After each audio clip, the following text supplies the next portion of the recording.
इन बहुओं के रवैये से सासू माँ बहुत परेशान थी। दरअसल बात ये थी कि तीनों बहुओं में किसी बात को लेकर अनबन हो गई थी। तब से ही तीनों एक दूसरे से मुंह फुलाए रहती थी। ना कोई सीधे मुंह किसी से बात करती, ना किसी का कहना मानती। पड़ोसी भी इस बात को जानते थे और जाने कैसे कैसे बातें भी करते। इसीलिए सासू माँ ने तीनों बहुओं को तुरंत अपने कमरे में बुलाया। मैं कई दिनों से देख रही हूँ, तुम तीनों अलग अलग सारे काम कर रही हो। ये सब नहीं चलेगा, तीनों को मिलकर ही काम करना पड़ेगा। सास की बात सुनकर एकदम से बड़ी बहू बोल उठती है। नहीं मम्मी जी, मैं इन दोनों के साथ कुछ नहीं कर सकती। मैं इस घर की बड़ी बहू हूँ, फिर भी ये मेरा कहना बिल्कुल भी नहीं मानती। अरे जेठानी जी, जानबूझकर मुझे डबल काम करवाती है आप। और छोटी मुझसे टेढ़े मुंह ही बात करती है। इन दोनों के बीच हमेशा सैंडविच बन जाती है मेरी, और मैं हमेशा आलू की तरह बीच में मसली जाती हूँ। मम्मी जी, इन दोनों को लगता है कि मैं छोटी हूँ तो इनके पैरों तले दब जाऊंगी, लेकिन नहीं, मेरा भी उतना ही अधिकार है जितना इन दोनों का है। बड़ी आई दोनों मेरी चुगली करने के लिए, मुझे क्या कम समझ रखा है। तीनों बहू एक दूसरे से बहस करने लगती है और सास दोबारा ये देखकर टेंशन में आ जाती है और सबसे कहती है, चुप हो जाओ, अब से तुम तीनों सारे काम एक साथ करोगी। आंख बंद करके एक दूसरे की बात सुनोगी। तुम तीनों इस बात को गांठ बांध लो, वरना अगली छुट्टियों में तुम्हारा अपना मायके जाना कैंसिल। सास की बातें सुनकर डर के मारे तीनों हामी भर देती हैं। जी मम्मी जी, मैं समझ गई। हाँ मम्मी जी, जैसा आप कहें।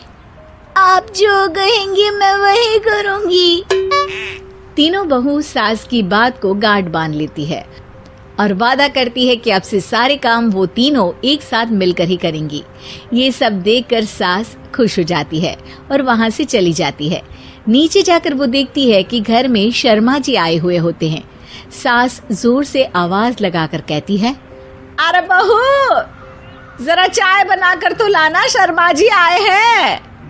सास की बात सुनकर तीनों बहू तुरंत किचन की ओर भागती है और चाय बनाना शुरू कर देती है। मुझे तो एकदम मसाले वाली कड़क चाय पसंद है, तो हम शर्मा जी के लिए मसाले वाली चाय ही बनाएंगे। अरे नहीं दीदी, गर्मी के मौसम में मसाला चाय कौन पीता है? मैं तो शर्मा जी के लिए इलायची वाली चाय ही बनाऊंगी। ये कैसी बात कर रही हैं आप दोनों? मेरी मम्मी ने सिखाया है कि मेहमान को ज्यादा दूध और शक्कर वाली चाय देनी चाहिए, वरना वो घर वालों को कंजूस समझते हैं। तो मैं तो शर्मा जी को ऐसी ही चाय दूंगी। तीनों बहुएं अपने अपने तरीके से चाय में शक्कर, मसाला, पत्ती सब डाल देती है। उबलने के बाद तीनों मिलकर चाय बाहर लेकर जाती है और शर्मा जी और सासू माँ को देती हैं। चाय पीने के बाद शर्मा जी सासू माँ को देखकर शर्मा जाते हैं और शर्मिंदा महसूस करते हैं कि आखिर उन्होंने चाय पीने के लिए हामी क्यों भरी। सासू माँ भी चाय पीना शुरू करती है और कहती हैं, अरे बहू, ये कैसी चाय बनाई है? चाय है या मीठे दूध की बासुंदी? हाँ, चाय अच्छी नहीं लगी क्या? कोई बात नहीं, हम पराठा बनाकर लाते हैं। चलो चलो अंदर। हाँ चलो। हाँ, आती हूँ मैं भी। नहीं नहीं, मेरा पेट चाय ने ही चौपट कर दिया, वही काफी है। पराठे से पोपट नहीं करवाना, मैं तो चलता हूँ। शर्मा जी चुपचाप पतली गली से निकल जाते हैं। अगले दिन सास बहुओं से कहती है, अरे बहू, जाओ जाके ऊपर के गेस्ट हाउस की सफाई कर दो। कल हमारे यहाँ मेरे दूर के रिश्तेदार आने वाले हैं, तो पूरे कमरे को चमका देना, समझी? तीनों बहू सास की बात को मानकर ऊपर सफाई करने चली जाती हैं और तीनों कमरे की सफाई चालू कर देती है। बड़ी बहू मकड़ी के जाले साफ करती है, तो बीच वाली झाड़ू लगाना और छोटी वाली सर्फ डालकर जमीन धोना शुरू कर देती है। अरे दीदी, जेठानी जी, अभी मैंने पूरी फर्श धोई और आप फिर से धूल नीचे गिरा रही हैं। और मछली जेठानी जी, आप बिना झाड़ू की धूल यहाँ छटक रही हैं। अरे तीनों को साफ करना है, एक साथ सफाई करते हैं ना।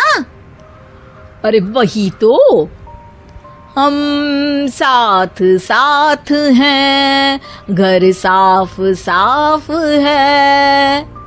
तीनों बहू ऐसे ही काम में उलझ जाती है और 2 घंटे तक एक ही कमरे की सफाई करती रहती है। बहुत देर से अपनी बहुओं को ना देखने के कारण सास ऊपर कमरे में उन्हें देखने जाती है, लेकिन कमरे में घुसती ही वो गीली फर्श पर फिसलने के कारण नीचे गिर जाती है। ओरी मोरी मैया, हड्डी मरोड़ के रख दी। आए मेरी तो कमर ही टूट गई रे। तीनों बहुएं सास को उठाती हैं और बिस्तर पर सुला देती है। अरे मेरे हाथ पैर दर्द कर रहे हैं, दबा दो, आराम मिलेगा। हाँ जी माँ जी।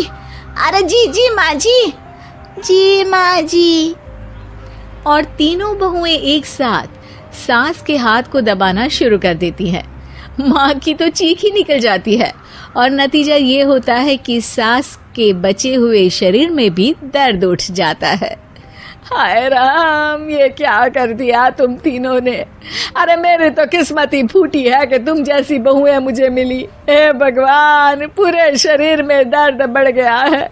अब तो पता नहीं कि चल भी पाऊंगी या नहीं। माफ करो, मुझे गलती हो गई मुझसे कि तुम तीनों को एक साथ काम करने के लिए बोला। सोचा था तीनों मिलके अच्छे से काम करेगी, लेकिन बड़े बुजुर्ग सही कहते थे कि 3 तिगाड़ा काम बिगाड़ा। तुम लोगों ने ये बात ना आज साबित करके दिखा दी। तुम तीनों को तो समझाना यानी मानो भैंस के आगे भी न बजाना है। तुम्हें अकेले अकेले काम करना है ना, तो अब से तुम अकेले ही अपना अपना काम करो। तीनों बहुएं वहां से जाने लगती है। अरे कहाँ जा रही हो? आप ही ने तो कहा कि अपना अपना काम करो, तो मुझे मुल्तानी मिट्टी लगानी है। अरे मुझे भी तो नेल पॉलिश लगानी है। मुझे ना मेहंदी लगानी है। सास अपना सर पीट लेती है और कहती है, अरे मुझे भी लगाना है कुछ। क्या माँ जी? क्या माँ जी? क्या माँ जी? तुम्हारे घर वालों को फोन तुम्हारी हरकतें बताने। इन बहुओं के रवैये से सासू माँ बहुत परेशान थी। दरअसल बात ये थी कि तीनों बहुओं में किसी बात को लेकर अनबन हो गई थी। तब से ही तीनों एक दूसरे से मुंह फुलाए रहती थी। ना कोई सीधे मुंह किसी से बात करती, ना किसी का कहना मानती।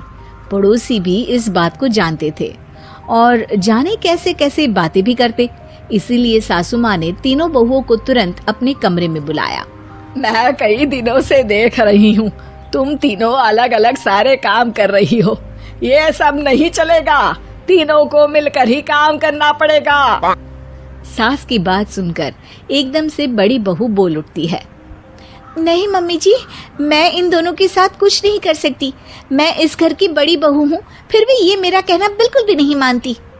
अरे जेठानी जी, जानबूझकर मुझे डबल काम करवाती है आप, और छोटी मुझसे टेढ़े मुंह ही बात करती है।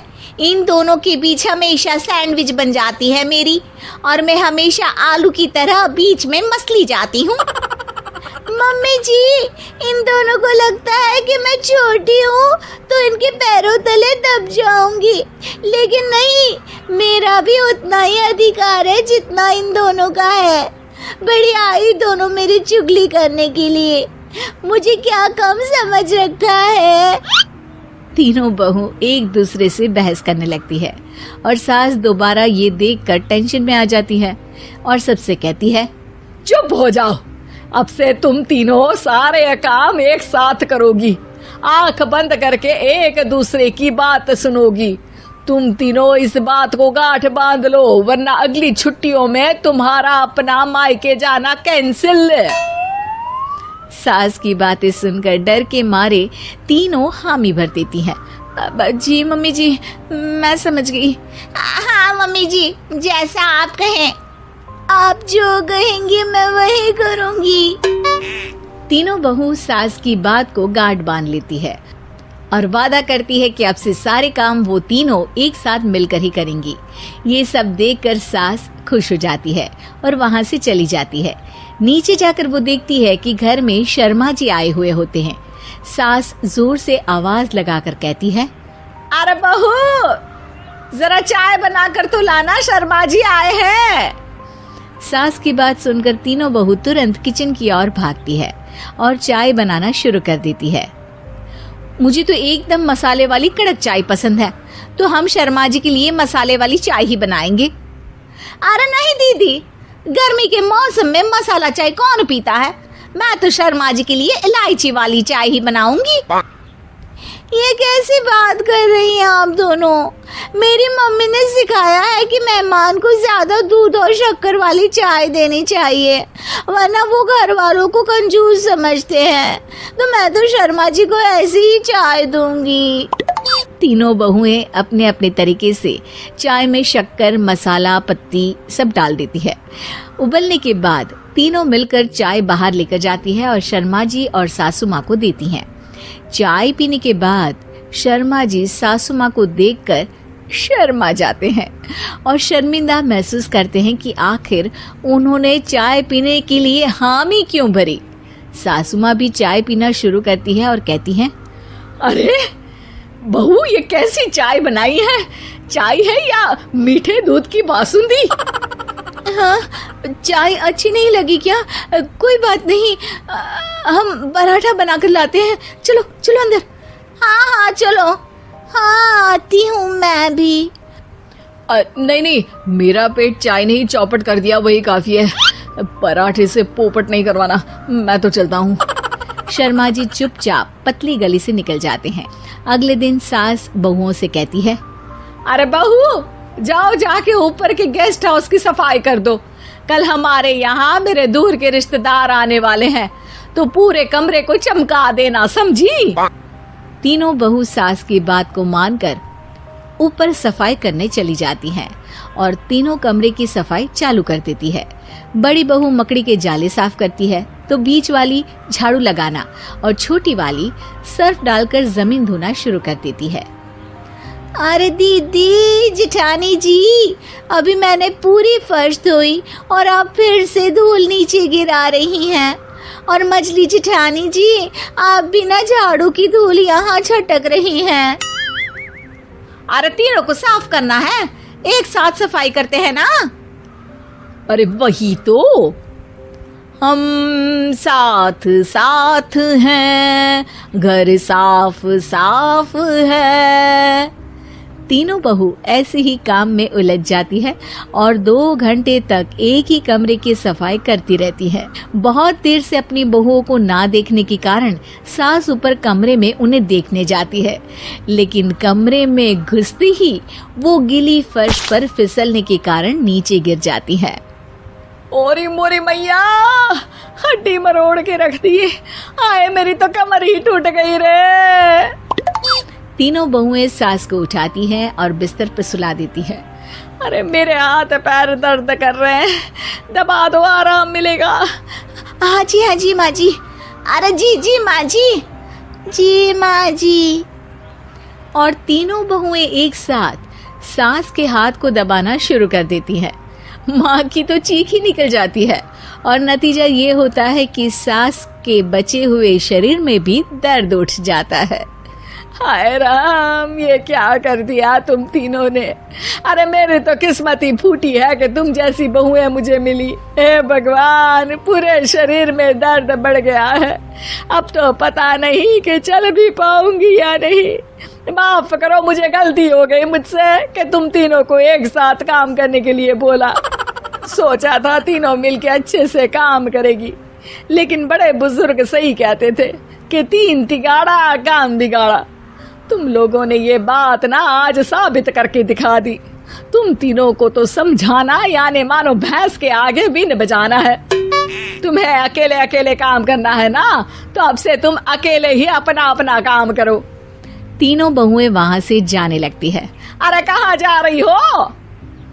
आप ही ने तो कहा कि अपना अपना काम करो, तो मुझे मुल्तानी मिट्टी लगानी है। अरे मुझे भी तो नेल पॉलिश लगानी है। मुझे ना मेहंदी लगानी है। सास अपना सर पीट लेती है और कहती है, अरे मुझे भी लगाना है कुछ। क्या माँ जी? क्या माँ जी? क्या माँ जी? तुम्हारे घर वालों को फोन तुम्हारी हरकतें बताने